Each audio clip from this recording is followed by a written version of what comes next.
Selamat datang di Bra, belajarlah dari para pemimpin teknologi terbaik di Asia Tenggara. Bangun masa depan, belajar dari masa lalu, dan tetap menjadi manusia di antaranya. Tidak ada omong kosong tentang kesuksesan. Saya Jeremy Au, pemodal Ventura, pendiri serial MBA Harvard, kutu buku fiksi ilmiah, dan ayah dari 2 anak perempuan. Setiap minggu, kami membahas berita startup, mewawancarai para pembuat perubahan, menjawab pertanyaan pendengar, dan berbagi wawasan pribadi. Bergabunglah dengan gerakan kami yang beranggotakan lebih dari 40,000 orang dan dapatkan transkrip sumber daya. Dan komunitas di www.bravesea.com. Tetap sehat dan tetap berani.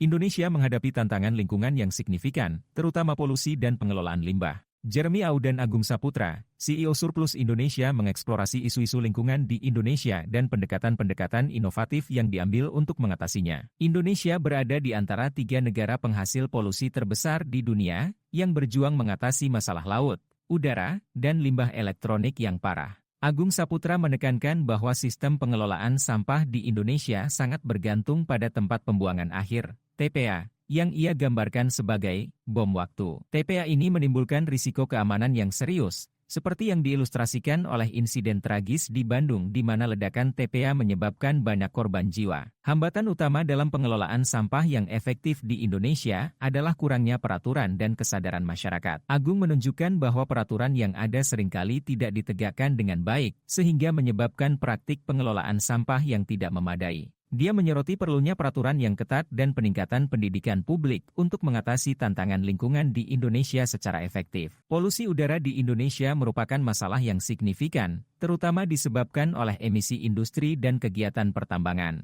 Meskipun pemerintah telah melakukan berbagai upaya untuk mengurangi masalah ini dengan mempromosikan transportasi umum, polusi udara tetap menjadi bahaya kesehatan yang utama. Kurangnya langkah-langkah efektif untuk mengendalikan polusi telah mengakibatkan masalah kualitas udara yang parah, terutama di daerah perkotaan seperti Jakarta. Polusi laut adalah masalah penting lainnya, dengan Indonesia berkontribusi secara signifikan terhadap sampah plastik di lautan. Pembuangan sampah yang tidak tepat menyebabkan sejumlah besar plastik berakhir di lautan, merusak ekosistem laut. Selain itu, sampah elektronik seringkali dibuang secara tidak benar, melepaskan zat beracun ke lingkungan, yang semakin memperburuk masalah polusi. Dia menekankan bahwa untuk mengatasi masalah ini diperlukan sistem pengelolaan limbah yang kuat, termasuk peraturan yang lebih ketat dan penegakan hukum yang lebih baik. Kampanye edukasi publik sangat penting untuk meningkatkan kesadaran akan pentingnya mengurangi, menggunakan kembali, dan mendaur ulang sampah. Tindakan komprehensif dari pemerintah dan masyarakat sangat penting untuk mengurangi polusi dan meningkatkan praktik pengelolaan sampah di Indonesia. Indonesia adalah pembuang sampah makanan terbesar kedua di dunia, sebagian besar disebabkan oleh jumlah penduduk yang besar dan kekayaan yang terus meningkat. Agung menjelaskan bahwa sikap budaya, seperti kepercayaan bahwa menghabiskan semua makanan di piring adalah hal yang tidak sopan, berkontribusi secara signifikan terhadap pemborosan makanan. Seiring dengan bertambahnya jumlah penduduk dan meningkatnya kemakmuran masyarakat Indonesia, masalah pemborosan makanan diperkirakan akan terus meningkat jika tidak ada intervensi yang efektif. Agung memperingatkan bahwa limbah makanan yang tidak terkendali dapat menyebabkan konsekuensi yang parah seperti kelangkaan pangan dan peningkatan kemiskinan. Ia menekankan pentingnya upaya masyarakat dan pemerintah untuk mengatasi masalah ini. Kurangnya sistem distribusi makanan yang efektif seringkali menyebabkan kelebihan makanan dibuang dan bukannya didistribusikan kembali kepada mereka yang membutuhkan. Mengubah sikap budaya terhadap makanan sangat penting dalam mengatasi limbah makanan. Kampanye pendidikan publik dapat mempromosikan praktik-praktik yang lebih berkelanjutan dan menyoroti dampak lingkungan dan sosial dari pemborosan makanan. Kebijakan yang mendorong perusahaan dan individu untuk menyumbangkan makanan berlebih dapat membantu mengurangi limbah makanan dan membantu mereka yang membutuhkan. Agung Saputra mendirikan Surplus Indonesia pada tahun 2019 untuk memerangi masalah limbah makanan yang terus meningkat di Indonesia. Perusahaan ini beroperasi sebagai pasar untuk makanan berlebih, menghubungkan konsumen dengan barang-barang makanan yang didiskon yang akan terbuang percuma. Platform ini, mirip dengan Foodpanda, memungkinkan pengguna untuk menemukan dan membeli makanan berlebih dari bisnis lokal melalui aplikasi. Surplus Indonesia telah mengalami pertumbuhan yang signifikan, melaporkan peningkatan pendapatan 3 kali lipat pada tahun 2023, yang mengindikasikan meningkatnya kesadaran dan permintaan akan praktik-praktik berkelanjutan. Model surplus Indonesia menawarkan keuntungan bagi konsumen dan bisnis. Konsumen dapat membeli makanan dengan harga diskon, sementara pelaku usaha dapat mengurangi limbah makanan dan meningkatkan praktik keberlanjutan mereka. Aplikasi ini memberikan informasi kepada pengguna tentang makanan surplus yang tersedia, termasuk jumlah, harga, dan waktu pengambilan. Transparansi ini membantu membangun kepercayaan dan mendorong lebih banyak orang untuk menggunakan platform ini. Perusahaan ini memastikan keamanan dan kualitas makanan melalui kebijakan 2 kali teguran untuk vendor yang gagal memenuhi standar. Vendor harus menandatangani perjanjian untuk hanya menjual makanan yang masih bisa dimakan dan tidak rusak. Jika vendor menerima keluhan, akun mereka akan ditangguhkan, dan mereka diberi kesempatan untuk memperbaiki masalah tersebut. Keluhan kedua akan mengakibatkan pelarangan permanen. Generasi muda Indonesia, yang lebih sadar lingkungan, merupakan basis pelanggan utama surplus Indonesia. Agung mencatat bahwa kelompok ini sangat mudah menerima pembelian makanan surplus karena mereka lebih sadar akan dampak lingkungan dari sampah makanan dan ingin mendukung upaya untuk menguranginya.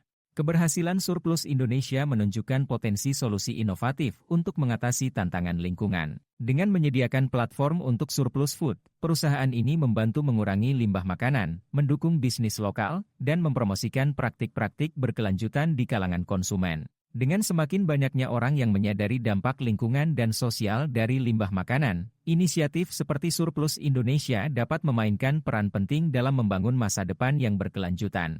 Jeremy dan Agung juga membahas isu-isu yang lebih luas tentang pengelolaan sampah di Indonesia, menyoroti tantangan dalam mengelola berbagai jenis sampah, termasuk sampah plastik, elektronik, dan makanan. Agung menekankan pentingnya mengembangkan sistem pengelolaan sampah yang komprehensif yang mencakup praktik pemilahan, daur ulang, dan pembuangan sampah yang tepat. Terdapat potensi yang signifikan untuk pertumbuhan di sektor-sektor yang digerakkan oleh keberlanjutan, dengan meningkatnya minat generasi muda Indonesia terhadap isu-isu lingkungan. Agung mencatat adanya peningkatan jumlah perusahaan rintisan di bidang teknologi iklim di Indonesia, yang mencerminkan meningkatnya kesadaran akan perlunya solusi yang berkelanjutan untuk masalah lingkungan. Peran anak muda dalam mendorong perubahan sangat penting, karena mereka lebih cenderung mendukung dan mengadopsi praktik-praktik berkelanjutan. Agung mengungkapkan optimismenya terhadap masa depan keberlanjutan di Indonesia, dengan menyatakan bahwa kaum muda semakin tertarik untuk mendukung bisnis dan inisiatif yang memberikan dampak positif terhadap lingkungan. Meningkatnya keterlibatan anak muda dalam isu-isu lingkungan merupakan pertanda yang menjanjikan bagi masa depan keberlanjutan di Indonesia. Indonesia menghadapi tantangan lingkungan yang signifikan, termasuk polusi, pengelolaan sampah, dan limbah makanan. Namun, solusi inovatif seperti Surplus Indonesia menawarkan harapan untuk masa depan yang lebih berkelanjutan. Mengatasi masalah ini membutuhkan tindakan pemerintah yang komprehensif, keterlibatan masyarakat, dan dukungan dari bisnis yang berkelanjutan. Thank you for listening to Brave. If you enjoyed this episode, please share the podcast with your friends and colleagues. We would also appreciate you leaving a rating or review. Head over to www.bravesea.com for member content, resources, and community. Stay well and stay brave.